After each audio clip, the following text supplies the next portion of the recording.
Hey guys, it's Jennifer with the Shooter's Mindset, and we are live on episode 422. Got our co-hosts here. How's it going, Cannon? Fantastic. Shot 2 matches over the weekend. Couldn't be better. Fun. All right, Corey, how many did you shoot over the weekend? I shot one match, but I feel like I put more rounds down range. Oh, now they're going to duke it out. Who did the most? Yeah. Oh, that's all hilarious. good. All right, and our guests of the hour, I feel like this is a very anticipated show because of all the buzz that's been on Facebook. We are lucky enough to have Greg Glass from Garmin and Francis Colon on to talk about the new chronograph. So, how's it going, guys? Good. Going well. Thanks for having us. Francis just grinning with that always smile. So we always start the show off with kind of tell us a little about yourself, how you got into shooting, and if you're in the industry, how you got into your job. So we'll start with Francis. If you'll just give us a quick little how you got into shooting and how you got to doing what you do now. Yeah. Well, thanks again for having us on. I've been shooting competitively for about this is my 5th season in PRS, but really shooting for about 10 years, sort of seriously, on and off with competition for the last, mainly 5 years in competition. But I got into the industry, in the shooting sports industry, really as a result of my passion for long range shooting. I live semi-local to Applied Ballistics, and having known them, that's really how I got started in competition through F-Class. I'm just practicing with their team. But, then I started into PRS, and at some point, I think it was the gap grind in maybe 2020, 2021, somewhere in there. I forget which year it was specifically. I happened to see their crew again on site, and we just got to chit-chatting, and lo and behold, there was an option for me to start doing something local with Applied Ballistics.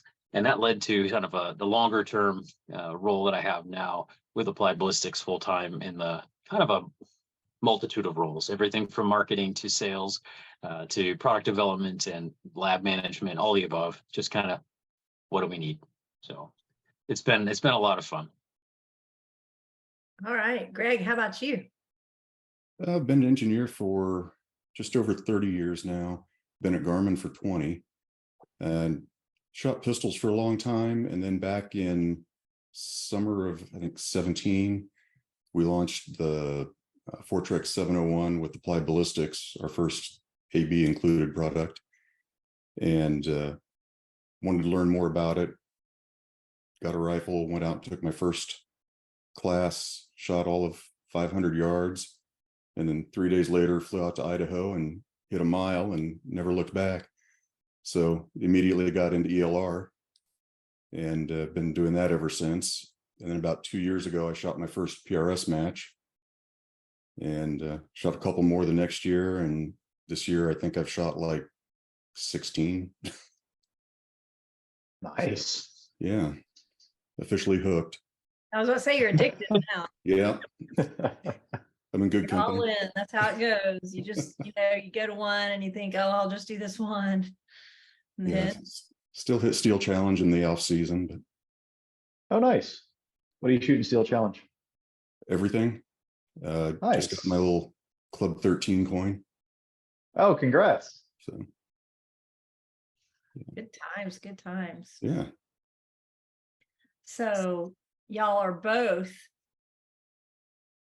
now kind of pros in PRS because you've done 16 matches. So you're up in the world. Next year at the gap grind, you're gonna have to be a pro instead of an AM. I was this year, so Oh, you were a pro this year. Okay, Yeah. good. Yeah. Yep.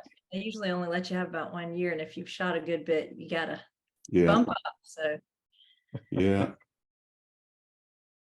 So I guess we started off with the cool little visual of all the stuff that we had that y'all make, but could you talk about, I guess, Garmin as a company, what all you make? Obviously a shout out to the InReach series.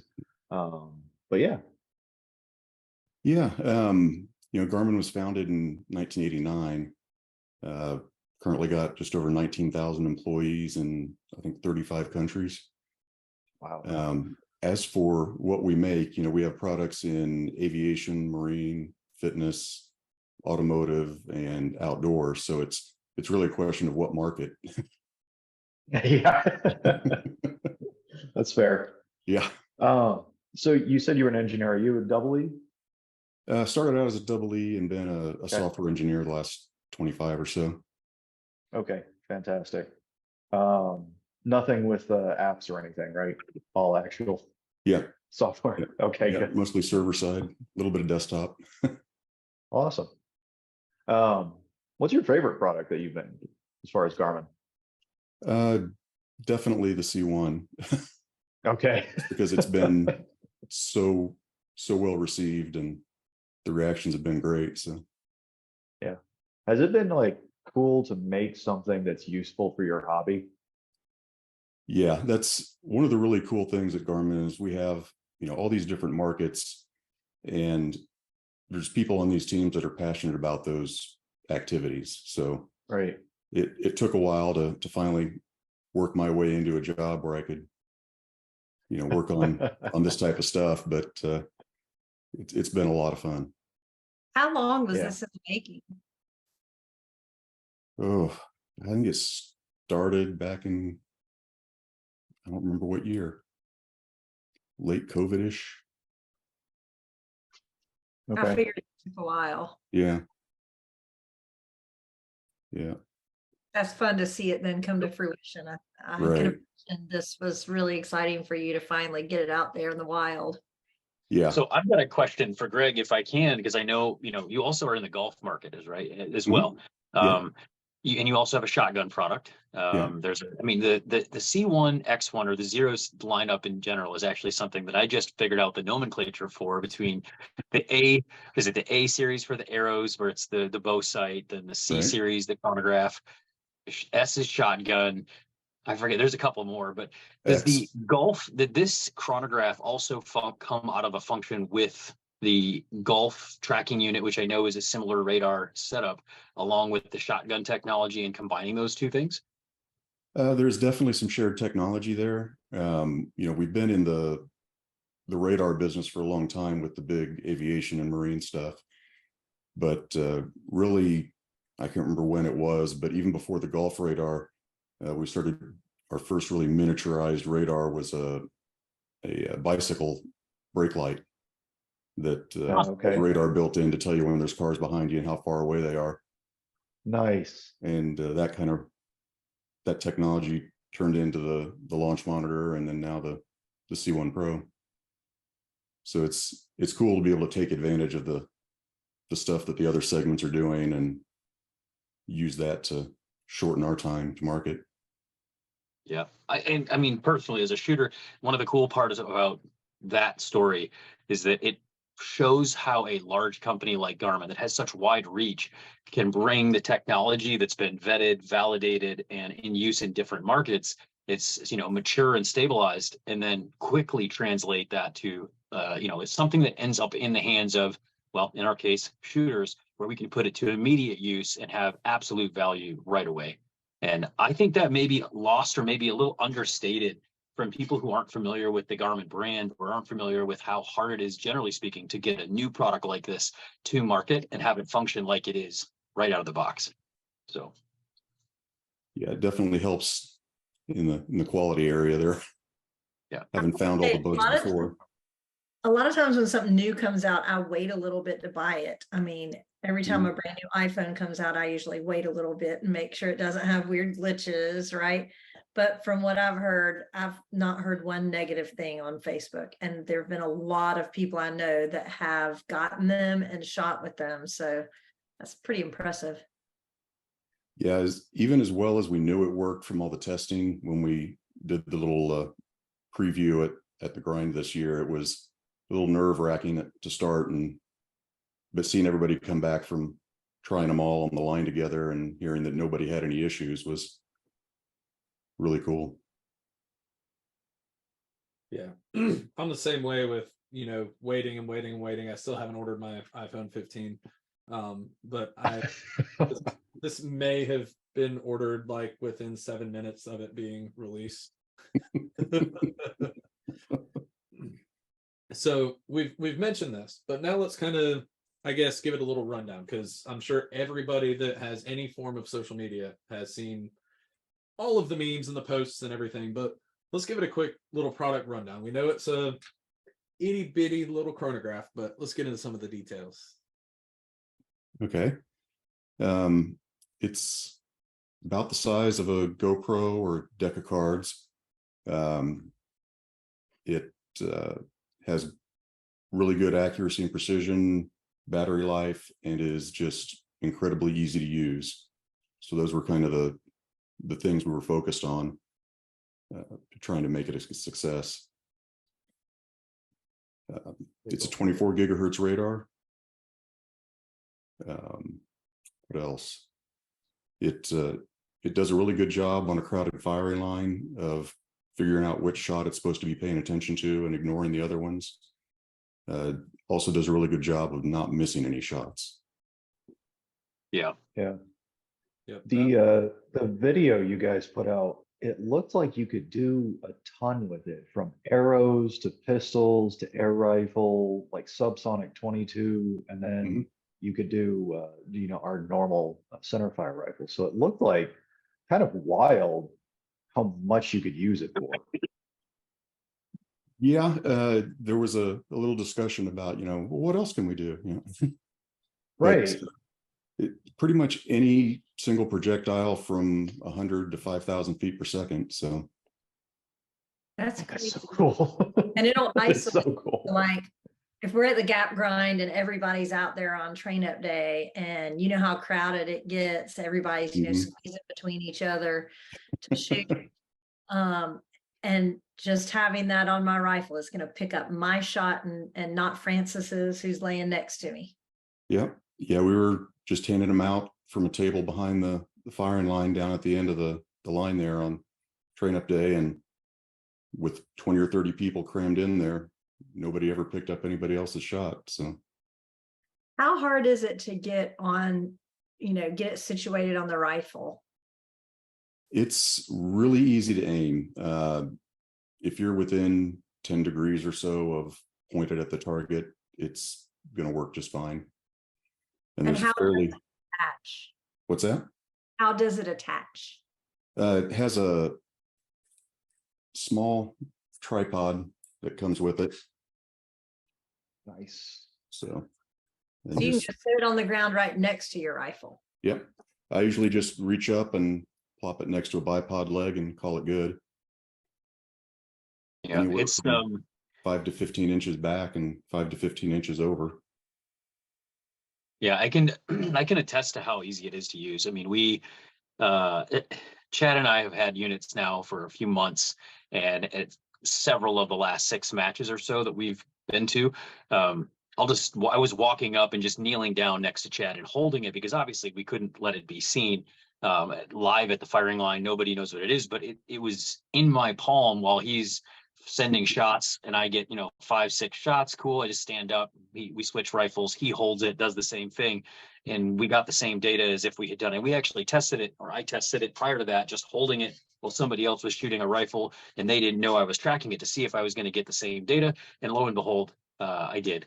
So yeah, it's hard to say how simple it is to use until you use it. And then at first you're like, well, yeah, it should be easy to use. It takes that and then takes it another level and another level, yeah, because it is that easy to align that it takes the guesswork out of, am I perfectly aligned? Does it have to be right on that, perfect little line, or else it misses shots?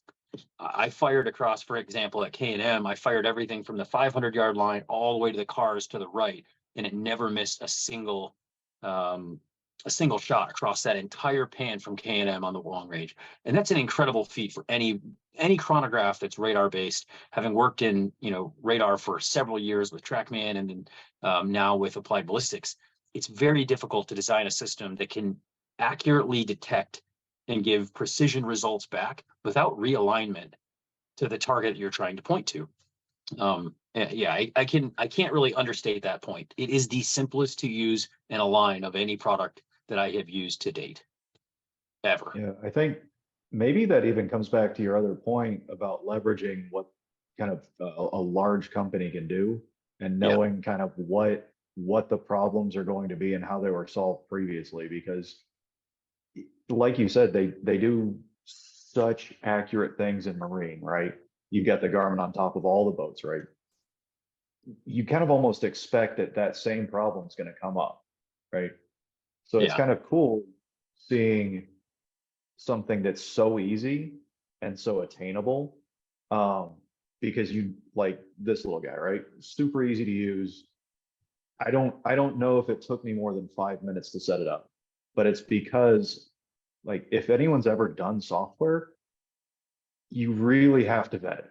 And having that experience and what's going to work, I think is really, really invaluable in providing that final experience, right? When you open the box, you set it up, you plug it in, it just works.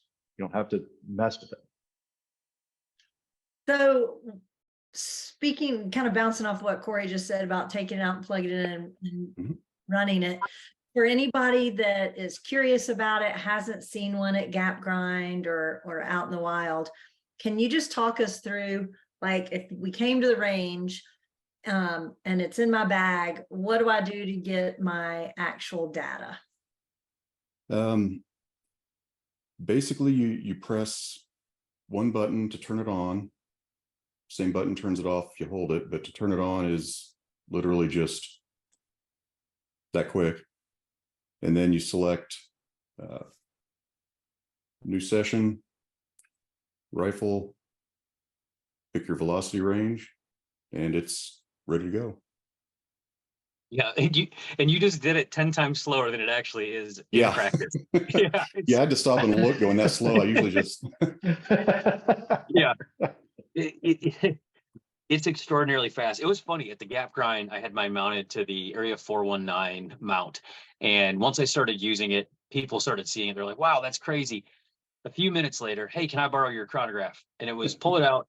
As I'm pulling it out, it's power tap tap tap, handing it to him, and I just say it's ready to go. What do you mean? Yeah, it was mount and shoot. How do you turn it on? It's running right now. And there's a again, the look on people's faces when you tell them that, when they're used to something like, so let's say the sky screen style chronographs where you have to go with the tripod downrange, or and I'm Yeah. not saying anything negative, but there are other products between MagnetoSpeed, LabRadar currently are two of the best chronographs in the market, but they have their own unique setups, whether they're a little bulky but they have good tracking attributes. This takes all of the features of the best products in the market and combines them into one. So I think that's a pretty incredible statement that it's capable of doing so that easily and that quickly. But yeah, man, it was really neat to watch even people who'd never touched it learn how to operate it and get what they need out of it in literal seconds.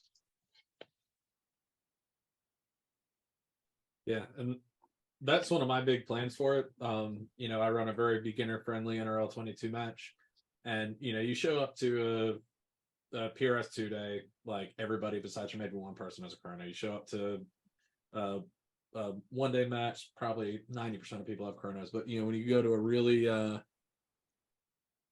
beginner level match, like maybe one or two people have chronos, and my current chrono, it's not the easiest to share with people. But with this, I could literally just leave it there and let my shooters get better velocity so they hit more targets and they like my match. That's So a great point for any match director listening, and a huge value add to have one of those. Mm-hmm. Yeah, that would be cool just to have it sitting there and people can go get it. So I get that you just turn it on and it reads. How many readings should you take with that? With other chronographs, like most people will do a 5-round group, get their data, get the SD off of it, and all of that. So with this device, what is recommended? I wouldn't change the number of shots in a string or the number of strings. I mean, you still have to have enough measurements to be statistically significant. Francis can definitely talk more about that, but it's just that you're not going to have to bring extra ammo because you missed a shot or worry about, this one doesn't look quite right. It must be the guy next to me. I'll delete that. Those sort of things. So And it'll still give you standard deviation and everything. Yep. Yeah, Sweet. I think to that point, one of the things that's interesting about this is I find myself actually using less ammo now that I can use it, in the field at matches. Yes. I'm actually using less ammo to confirm velocity at various points because I've literally put it on my rifle with a mount while I'm shooting a stage or while I'm shooting a prone stage. So rather than having to validate in the morning, hope and pray that it's the same throughout the day, Yep. have something not line up, and then come back to zero line and go square away with a chrono again, and then go back to the match. I just go, oh, hey, I don't know if it's quite lining up, but every third stage, I have a plan to just toss it on my rifle. If it's prone, it's on my rifle. I mean, Yeah. I don't know how much simpler that gets because it does give us now, and maybe this is a good point to talk about why, chronographs, I think, at times are undervalued by certain segments of the community because they don't, if you're trying to hit a target at a long range, one of the most critical components to having an effective solution that puts you on target is simply a true, precise muzzle velocity, one that's both accurate and precise. And part of that is just how frequently are you gathering the data? So if you start out in the morning and it's 40 degrees, your ammo's at 40, and you start shooting, by the time the end of the day happens, it's 80 or so, you might have gained 10, 15, 20 feet a second just because of temperature related changes to your ammo. Accounting for that can now be done live throughout the match without having the uncertainty that follows not knowing where your speed is. Yeah, that was one of the first things that I thought about was actually, when you're doping out something, you're getting the velocity at the same time, shooting at a match at the same time. But one thing that a lot of people have been asking is, does it Bluetooth? So can you update your chronograph results live to an app that you're running as you go through? Yeah. Yeah, The shop view app. Yes. Well, I think before you answer that, let's yeah, let me clarify what he's talking clarify about, that. Greg. Depends what you mean by live. You don't get a Ish. shot at a time, but Yeah. when you end a string, it automatically syncs to the shop view app on your phone. Oh, yes. Oh, that is nice. So, yeah, I think to make sure that we're not answering the wrong question, it goes Yep. to the shop Yep. view app or within it, but not to your devices, if you will. Right, Your solvers, but you have it live. I mean, I've had it on my rifle and I'm just watching it. So for instance, we had a series of bowling pins and groundhogs and some other targets that we shot prone at the gap grind. And while I was shooting that string with the chrono, I'm just looking at the muzzle velocity every second shot and just going, yep, it's tracking. I had an SD of 2, an extreme spread of 9. Yeah. And I stopped watching after shot 3 because I knew it was in the expected realm. But to your point, Right. you can literally keep track of it now live throughout the day and not miss shots due to your muzzle velocity being off. That doesn't mean you're going to not miss shots. It just means that the muzzle never miss velocity shots. should be a good. The muzzle velocity is no longer a reason that you can say Right. I missed shots because my muzzle velocity was wrong and changing. You should be able to account for that now every single time you pull out your rifle. Yeah, you can eliminate at least one variable that way. Yep. Yes. It and also having gives you that peace a of good, mind. it gives you a good sense of comfort knowing that, it really hasn't changed. It's where I expect it to be. Yeah. Oh, So that's is it still measuring muzzle velocity or is it farther out from the muzzle? Yeah, it's measuring muzzle velocity. So it measures some distance out depending on the projectile size and speed and all that in order to get a good muzzle velocity. That's why we need a certain amount of distance beyond the target in order to get a good result. But all it provides is the actual muzzle velocity. Gotcha. We had a listener ask, how far does it track it down the range? Is that just dependent on projectile? It is. Yeah, the faster the projectile, the farther it'll track it to make sure it has enough data points to get a good muzzle velocity.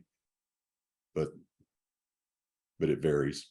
Okay, so is that why when you go into rifle, it's like, choose your velocity range? Yeah, it's just tunes the algorithm a little bit to That makes sense. I'm learning. make it work better.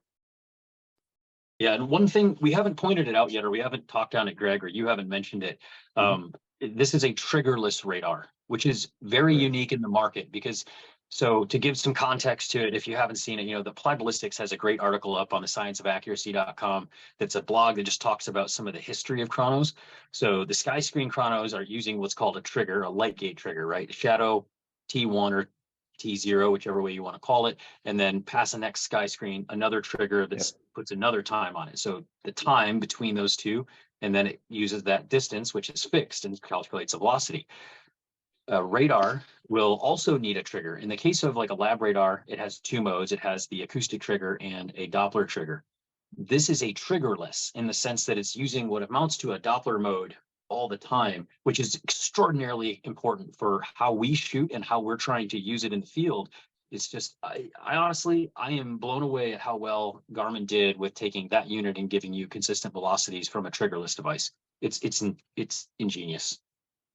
And so the way you describe the way that it works, it sounds like it would use a ton of battery. Yeah.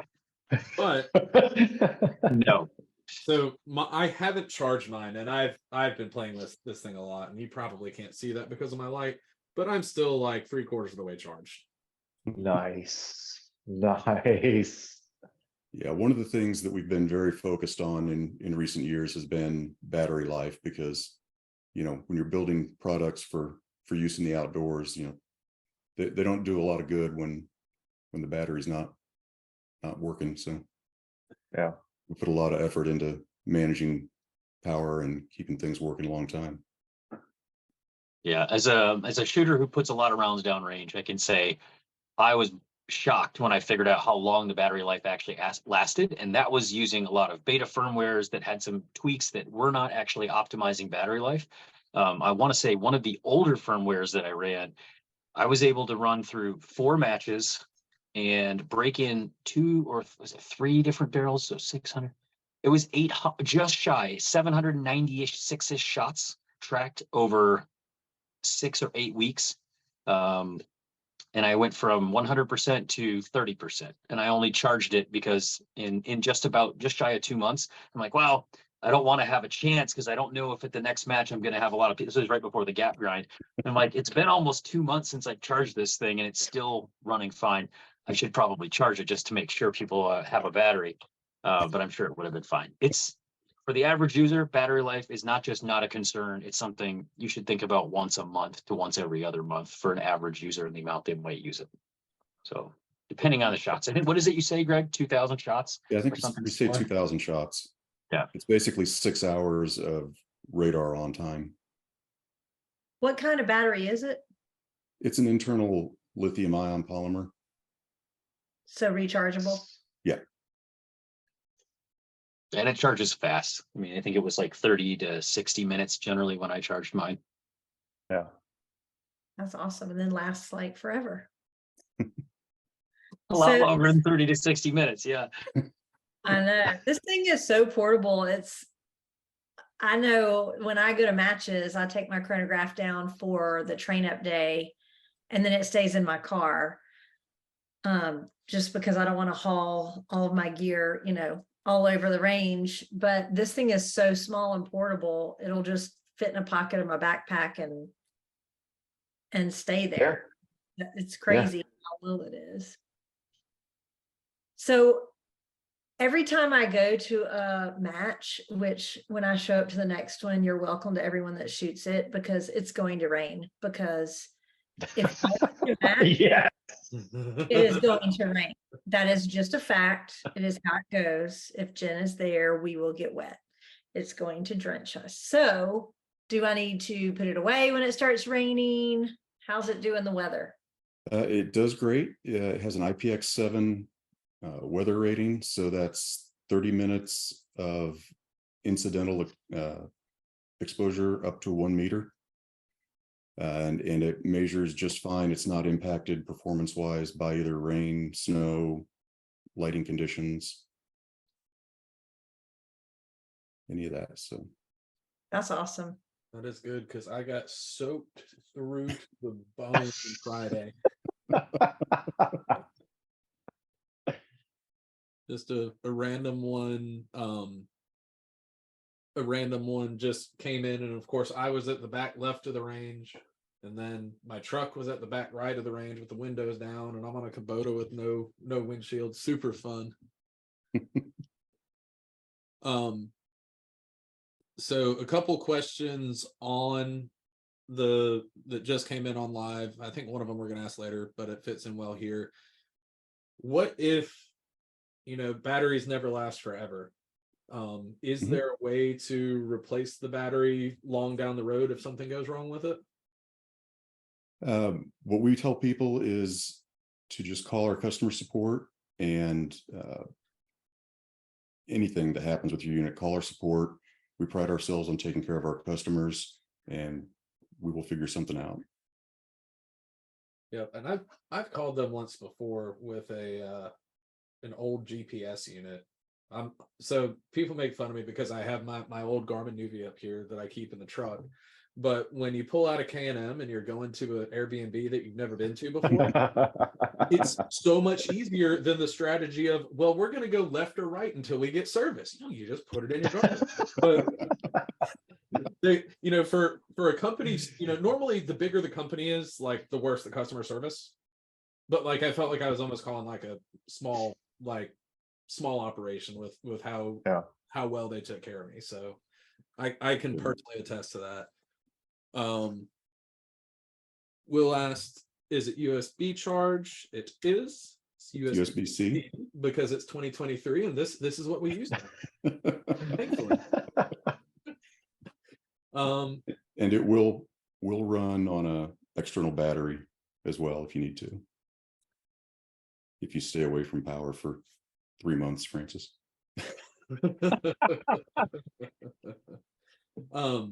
Somebody asked, those of us in the community know the first batch is completely gone.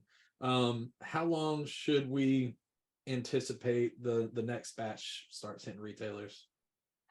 Yeah, we're thrilled with how popular it is, but it has obviously exceeded our expectations, and team is working our best to get them in people's hands as fast as possible. So I don't know exactly when that'll be, but we're doing everything we can to get them out. Cool. I don't remember if we talked about this on air or off air. So just in case, what frequency does the radar work on? It's 24 gigahertz. And then one for Francis. And we kind of anticipated this question. How does the C1 compare to y'all's radar?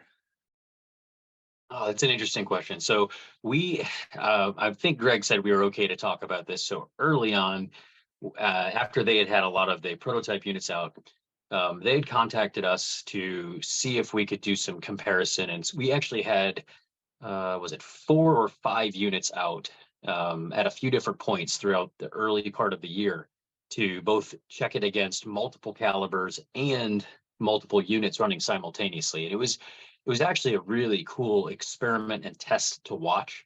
But effectively, while I don't want to give away the exact numbers without more vetting from work, but suffice it to say, it is definitely good enough for us to consider it one of the best units that we could possibly use in our facility. So if we're not needing to track long range velocities, it is absolutely on par or better than the other devices that we've tested.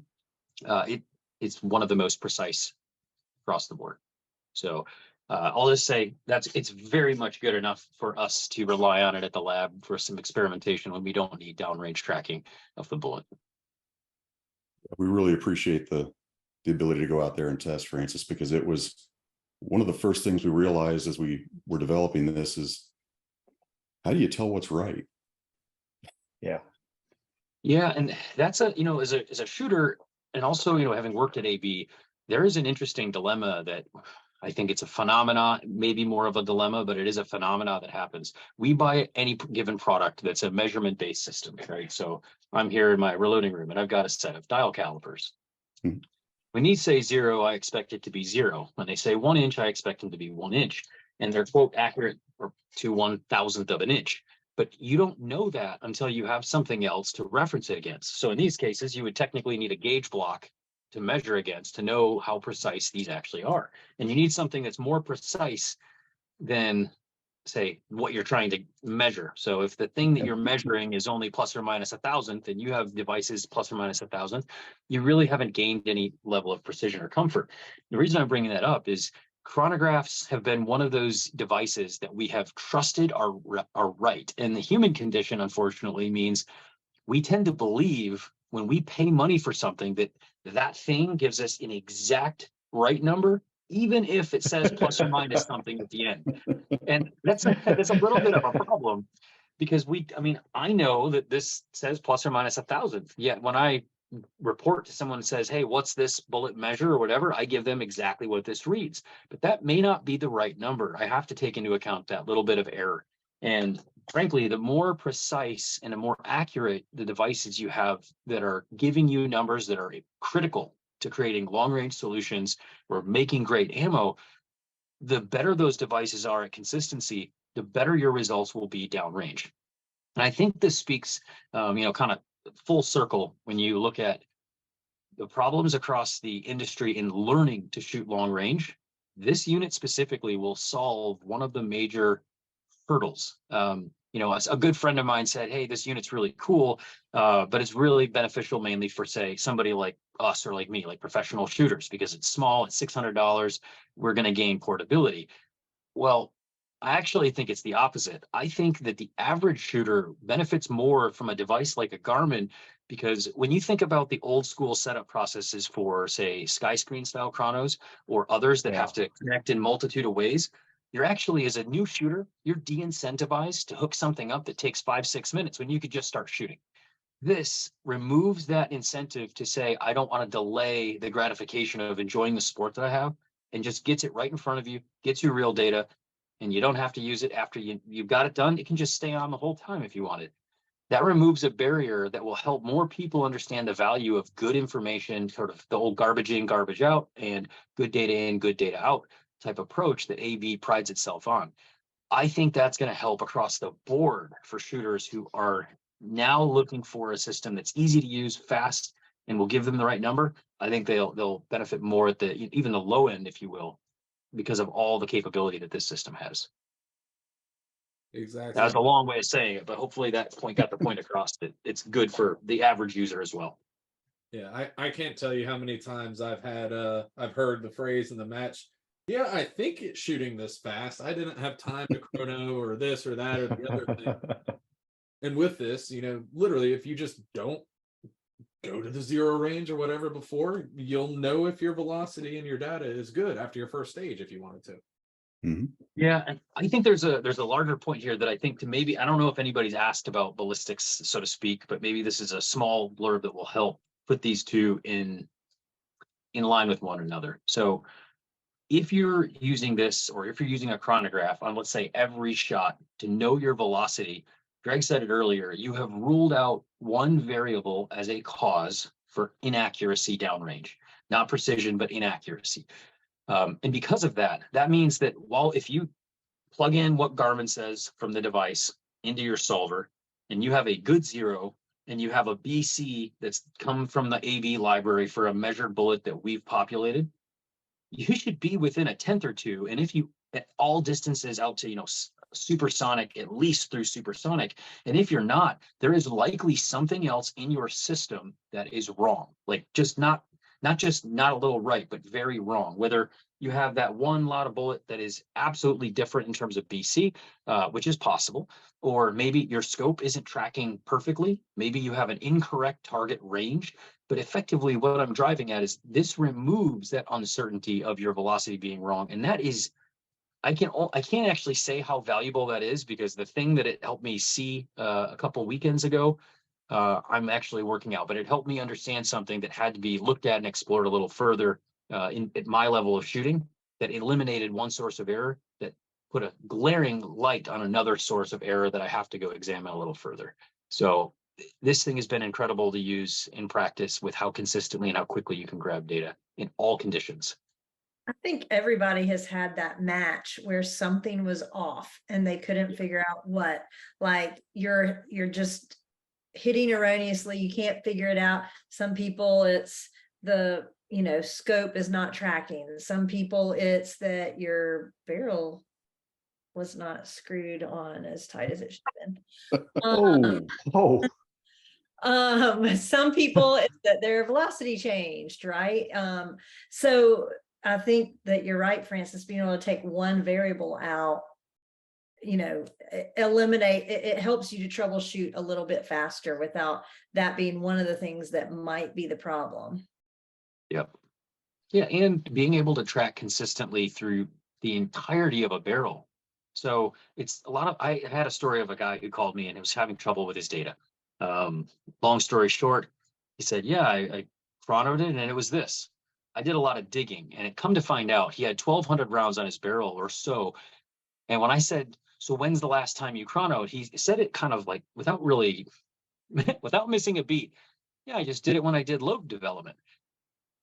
And it struck me, I'm like, when did you do load development? Before the match? He said, no, when I broke in the barrel. So he literally chronoed this load at round 40 or 50. yeah. And that was the velocity that he's been running for, or what he thought it was. And this is now 1,200 rounds later. And I'm like, man, I'm here to tell you, your velocity is not what you think it is. Like, I just go out and re-chrono. Well, long story short, he went out and chronoed. He's like, hey, man, you were right. It was 79, 80 feet per second off. And that explains why he had to adjust his BC one way, but it was artificial, like non-physical BC change in order to get it to line up. And that story underscores the importance of trusting but verifying all the time, which is what we do at the pro level. I don't know any guys in the pro circuit that aren't, constantly checking velocity, at least at home, between matches, making sure their zero is good before, during, and after, making sure that they have accurate and consistent readings from their Kestrel. We are in the business and the game of having as few variables as possible unaccounted for. And this is a great way to start it. Yep. So we're about at midpoint of the show. Remember, if you're watching us live on Facebook, ask any questions you may have in the comment section of the video. We'll ask it live on air. Other ways to catch us, you can always check back on the Shooter's Mindset Facebook page. The videos stay up there forever. We usually upload to all the podcast apps the night after the show, and then finally everything eventually ends up on the Shooter's Mindset YouTube page, so that's a great place to look up past episodes. Also, if you're gearing up for hunting season, you're going to want to listen closely. We've got an offer to tell you about that could score you up to $750 in free gear. This amazing promotion is brought to you by our friends at Christensen Arms. If you don't know Christensen, they've created the first carbon fiber barrel back in 1995, and they've been making world-class rifles ever since. Now through October 31st, when you buy any eligible Christensen Arms rifle, you can send their team a simple form with your original receipt. Once they verify your purchase, they'll email you an electronic gift card code good for up to $750 on their online store, which is stocked with premium accessories from Christensen, as well as other amazing brands like Loophole, Mystery Rants, Half-Face Blades, Uncharted Supply Company, and more. Go to christensenarms.com to learn more. Hey, Francis, I heard you kept yours in your backpack. How did that work? Is it still in one piece? Oh, yeah. No, it's actually been in my backpack for, well, since, what was it, June? I think it was around June or end of May or June, since Greg got us this, that I've had it in my backpack the entire time. And it's 100% fine. So yeah, it's very durable that way. Yeah. I mean, I don't want to belabor the point, but they've been making backpacking and like hiking accessories for a long time that are virtually indestructible. But I think that's another point that we should probably bring up of it seems to be pretty robust. Well, I mean, if you think about it, it's been fired against, or I shouldn't say fired against, fired on multiple big bore rifles. I mean, at work, I know Mitch has run his on a 375 enabler. I think the Area 49 team has run theirs on 300 Normas. I've run it on a 300 Norma, all the way down to a Dasher, a 22. So, I mean, when you think about the recoil impulse on some of those big systems, that's a lot of abuse, and yet it still continues to keep on ticking. Another example, I mean, I'm running, this is a Garmin Tactics watch. This thing is 1.5 years, 2 years old, and it has been literally everything from engine hoods to oil changes to in the river, in rocks, digging fish out of holes, yada, yada, yada. And there's not even a scratch on the damn lens. Like, there is literally no scratch on this. I mean, other than the bezel, which has a tiny bit of wear, it's been flawless. So, I mean, they are no stranger to building rugged devices that are designed to be easy to use. And I think, to your point, that InReach is a really good example of that. I mean, that thing is the size of, like $50. I mean, it's hand for scale. Yeah, it's tiny, and that thing is designed to keep you in communication anywhere, on the planet. Oh, and it works. That's the cool part. It just works. Works. It is Yeah. super easy. When it's in your backpack, do the buttons get pushed? Does it turn itself on or anything? So interesting point on that. Yeah, early on, I did have a situation where I'm like, wow, my battery's pretty low, and I did actually have it turn on, but that was one of the first firmwares where they were testing some things, and I'm pretty sure that's been solved, but I can let Greg speak to that. So that said, now I keep it in this little, I don't have it with me, but I have a little container that I'll toss it in if need be, and I'm Nice. going to be jostling, but it's tiny. Yeah. Yeah, now we actually will shut down if it's been on for a while and hasn't sensed anything. So we save That's the battery awesome. that way. So if it does accidentally turn on, it'll turn itself off in a Right. certain. Yeah. That's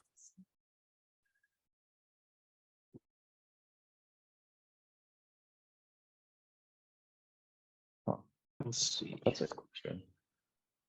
Is it okay with angled shooting? As in If you were to right, shoot, left. yeah, straight and then a high angle, 10 degrees. Yeah, if it's within 10 degrees or so, it's not an Okay. issue. If you go beyond that, you'll probably want to aim it a little Cool. better, but Gotcha. Yeah, I solved that by just mounting it to my rifle. It's always pointed where Yeah. I'm pointed. There you go. there you go. Yeah.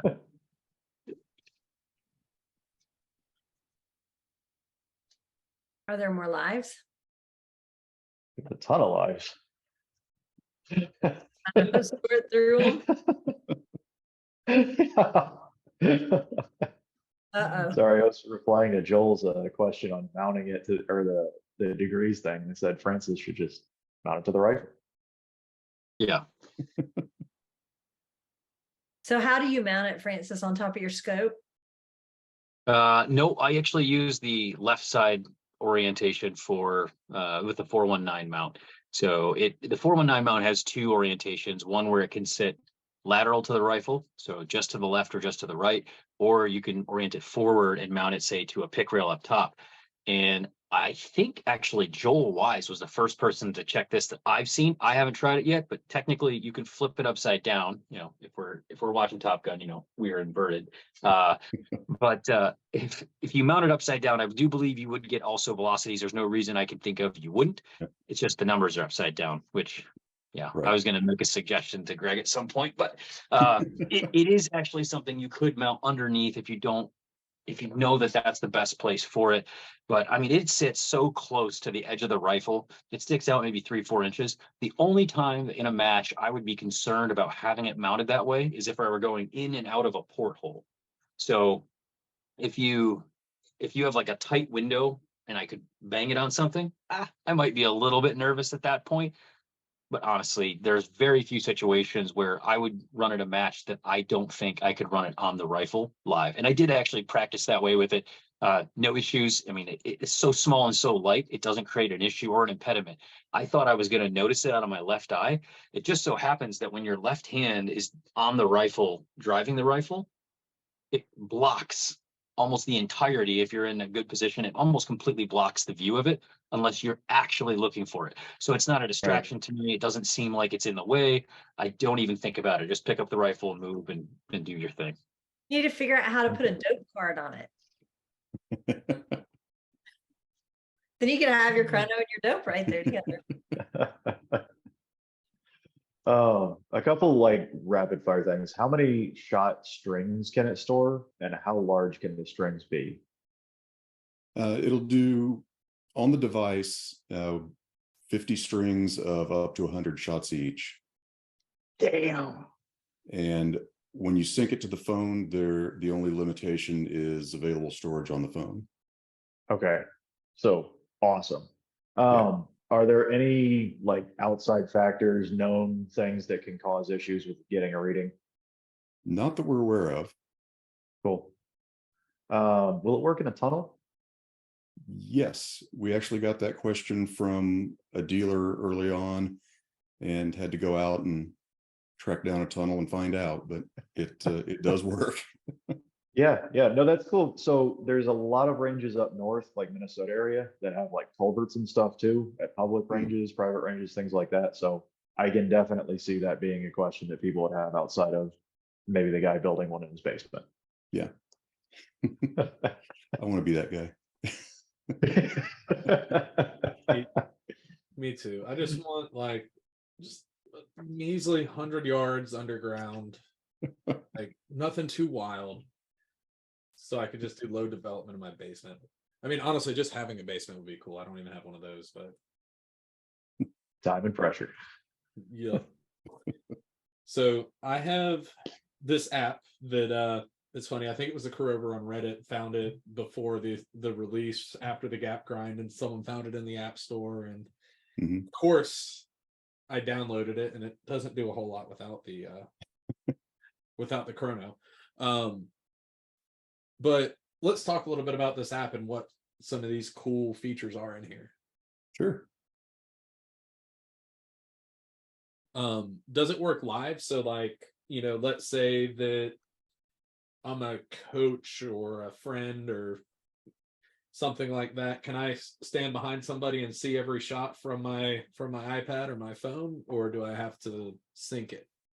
Yeah, you have to end the session and it'll auto sync. Yep, I learned that last night. So I got mine literally when I got home from work last night and went out to the range in the dark to go play with it, so I could sound a little bit more intelligent on this show. Besides for, oh look, it's small and cool. And so literally as soon as you hit done on it, it'll pop up on the app.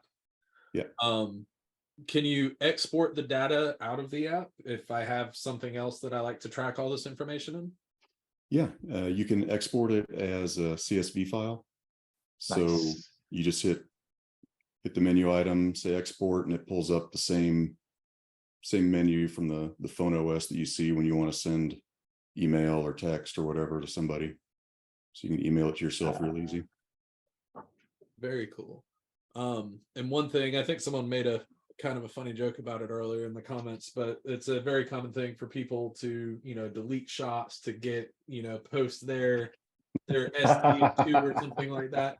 But also sometimes that's, valuable real world data. Is there a way to do something similar to that inside of this app? So you can still delete stuff if you want to, but if you do want to keep that data, then there's an option to just exclude an individual shot from the results. So leave it in the string, but it won't use it to calculate your SD, ES, muzzle velocity, any of that. So nice. Yeah. So I wanted to point out that specific feature because I think that's one of the cooler features specifically for, say, 22 users and people who are 22s are fickle, right? They're inherently very sensitive to muzzle velocity changes. And a lot of people will have, say, an SD of like 6, 7, or 8 with quality ammo, sometimes lower, but good rifle, good ammo, sometimes in that 6 to 8 range. But occasionally you get a shot that just makes 0 sense. And I don't mean like, oh, it's close. I mean, it's 30, 40, 50 feet per second out. And you have sounds different. Yeah, it sounds very different, like a squib load or almost a squib load. And in those type of situations, you want to delete that, but honestly, you also want to know the frequency. So this is something that I've run up in my own practice.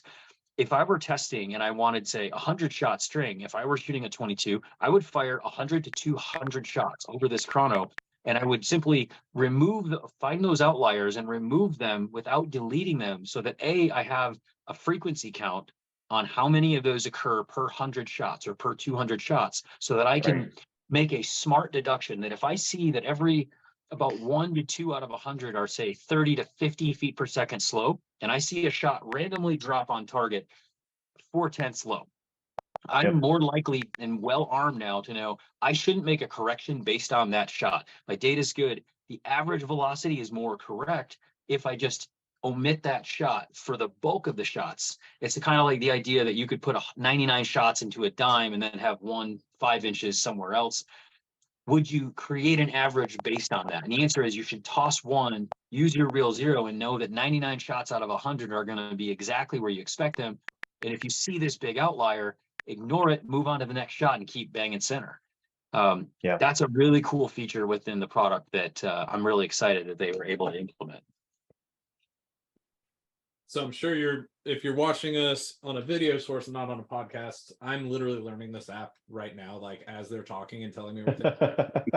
I did go in here and learn how to rename things and add my grain weight, but the whole like cold bore, clean bore, all that stuff, I just learned that on the fly. This is super cool. Oh, I could sort it by just my air rifles. Here's my Red Rider. Out of everything that I chronoed last night, my Red Rider did have the smallest SD.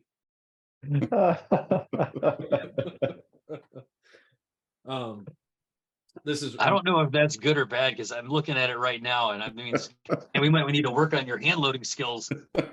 So I chronoed last night an old Savage that I haven't shot in like 2 years, and my pocket pistol. Okay, fair. So it is the most precise of my precision rifles that here's my 380 pocket pistol with like a 2-inch barrel. And that's one thing, I guess. So this whole show we've talked about, rifles. Precision rifle this, precision rifle that, precision rifle. And with a lot of the chronos that us precision rifle shooters use, they're pretty much precision rifle chronos. This does everything. We said it does what, 100 to how many feet per second? 5,000. And so my BBs were 5.4 grains. But then we were talking about using this on ELR guns. You could use it on shotguns, arrows, paintballs. You can mount it so many different ways. Obviously you can just take it, set it down someplace. But then I took my 2 Vets Ruck tripod, my favorite little lightweight tripod, and stuck an ARCA on it, put it right here, and literally just shot pistols right over it. Set it up right under your hands. It is the easiest I've ever chronographed a pistol in my entire life. Sounds so nice. Yeah. And it'll give you power factor. Not having to put it out talk where about people that. shoot it. If you're a pistol shooter, or is power factor a thing in NRL Hunter? I don't know. Yeah. Yes, But Hunter it is. Anything with power factor, you don't have to use the Google. You just put in your bullet weight. It gives you your power factor. You don't have to do math. And I You know should still know how, but you don't have to. Yeah, I mean it's nice because it's literally just right there for you. Yeah, I haven't shot an NRL Hunter match, but I've watched a few of them, and I'm really hopeful that this will change the check-in process to make it a little speedier than a few that I've seen where there's that long backup at the check-in line to go validate muzzle velocity. I'm hoping this makes it far simpler. You can just, you're good, and you just have 5 of these there, and people can just hand it off and go verify their data with somebody. I think that'll be useful for that segment of the shooting sports for sure. But you mentioned a few others between air guns, pistols, bows, and other calibers and other types of shooting. I think it opens a lot of doors for a do-it-all product that doesn't require anything fancy to mount it. You just simply get it near where you're shooting, have at it. So like we were talking about earlier in the show, this opens, I think, a new door for simplicity and ease of chronograph and getting good muzzle velocity data without having to attach anything to your rifle necessarily. In this case, it's useful as a competitor to do so, but you don't have to. I think it opens a lot of doors to the community to be able to just get used to having more data at their fingertips that just confirms what they know or invalidates what they thought they knew, which sometimes is useful. So. Yeah, Greg, there was always that joke that at level 1 USPSA matches, the match director would threaten to bring out a chrono. I think I'm actually going to do this just so people see how easy it is to use. Yeah. Yeah, I've got a good friend here who's the president of our local practical shooting club, and they do, I don't know how many matches every month, like 12. And nice. Yeah, and he was one of our beta testers, and he was anxiously awaiting the day he could break it out. Definitely. Oh, it's awesome. If you had to be sneaky about it, you just put a GoPro sticker on it, put it on one of the little head mounts. Fit right in. I'm gonna Oh, see. I need a I'm really guilty. short-barreled rifle so that I could chrono it like this.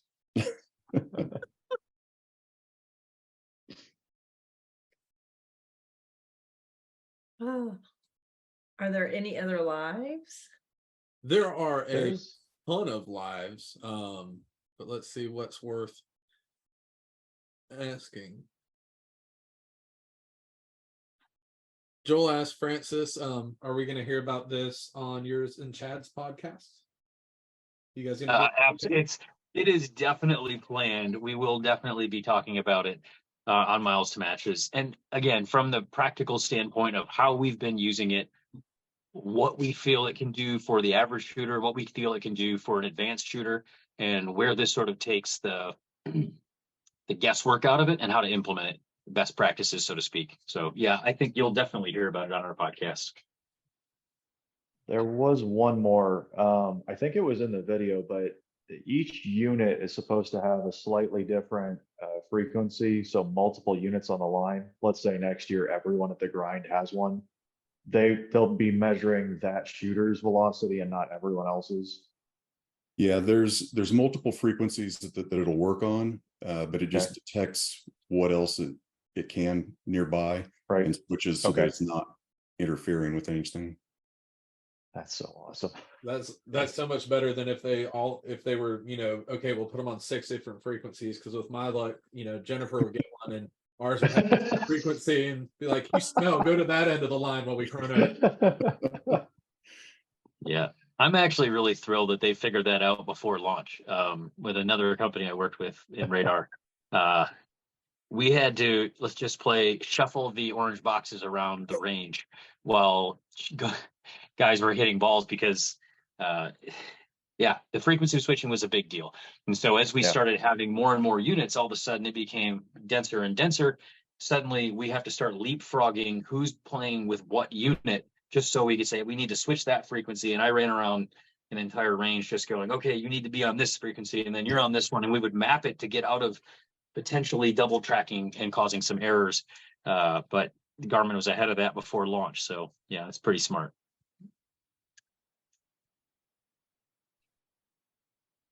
Oh, I was like, who did we just drop? It was the other. Yeah, that was me putting my iPad away. Confused me. What are the lives do we need to hit? I believe we're good. Yeah, there's a lot of, I'm in urgent need of one of these in the next week, and can't wait till they come back in stock. And Christmas presents. It's small enough to be a stocking stuffer. There you go. Yeah. that would be, Anybody wants to put one in my stocking, go for it. All right. Well, I think we can wind it down to shout outs then, and we will start with Corey. Well, I do want to shout out Garmin because I am going hiking and chasing some elk this week. So I'll have that in reach with me. And then I also need to shout out Brian, Hunters HD. He sent a whole bunch of loaner glasses. So if y'all need glasses or you forgot yours at the range, I've now got some you can try. All right. How about Canon? We'll shout out PDC Custom for the beautiful lime green rifle chassis back behind me. And of course, you can't not shout out Hunters HD Gold. I got a new prescription last week, so I'm going to be giving Brian a call. All right. How about Francis? Well, obviously AB and Garmin. Thanks, Greg. But on top of it, I shoot competitively for a few different professional teams between MDT, Loopold, Capstone, which Team Vitavori. There's a slew of others, but suffice it to say, I'm really grateful that of all the companies that have allowed me to support them and represent them in the field. That's awesome. Greg, how about you? You got some shout outs? Basically just the team at Garmin that worked on this to helping us come up with a great product that we can be proud of. It's fun to work with people that are smart and love what they're doing. That's awesome. I think it would be so neat to watch a product, from its infants, from an idea and infancy, and then, all the changes until you put it out as a finished product. I think that would be a proud papa kind of moment as it comes out. So Definitely. well, I just want to shout y'all both out for coming on the show tonight and spending your Tuesday night with us. I know that it is always busy for everybody who has day jobs. So I always appreciate people willing to come on and, talk about the different products and about shooting and the sport that we love. And I do want to just shout out Garmin for, being willing to produce things that we can use in this sport. Some of the mainstream companies don't always want to jump into the shooting sports. And so I'm very appreciative that Garmin is willing to do that and producing such a phenomenal product right out the gate. I mean, this is, your version 1.0. I can't imagine what's going to come, before long. It's just going to be like, you hold your watch up and it's going to, you wear your watch and it's going to count your chrono or whatever. So I can't wait to see what else is to come with that. But I do want to thank you for bringing such a good product out here for everybody. And I know everybody's been very excited about it. So hopefully lots more come in stock, because I think you're going to be selling out for a while on this. But anyway, so if somebody does want to get one, I know they're out of stock right now. Are y'all doing a back order at all? I think you can still place an order on our website, and I know that a lot of the retailers are getting frequent restocks. I saw somebody today that had them in stock briefly. Yeah. Briefly.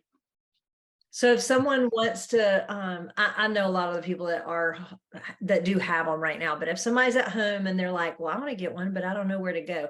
Is there a list of distributors somewhere on the website where they can look and find? There isn't. Okay. But you can order them straight off of the website. You can order them straight off of Garmin. So, okay. So just go to Garmin.com and order your chrono there. Or any of your other Garmin dealers, sporting goods stores and things like that. And Are y'all gonna have them in the mainstream stores like Sports Authority, Dick's, all those places that? Yeah, some of them will have it. Yeah. Cool. That's awesome. All right. Well, then there's lots of places to get it. So reach out. I know we had Area 419 on here. I think he was getting some. Jason Nedved of Nedved Precision Shooting, AJ Sporting Goods. Who else have I heard of that got them? I'm trying to think. I don't know. It's just funny. Many of my friends recently announced, "Hey, I'm a Garmin dealer now." Yeah. In the week leading up to this, like Gap Grind, and then all of my friends are like, "Hey, we sell Garmin now." Just an FYI. Yeah. Yeah. I may have got a few requests for how do I become a dealer at the grind this year. It's cute.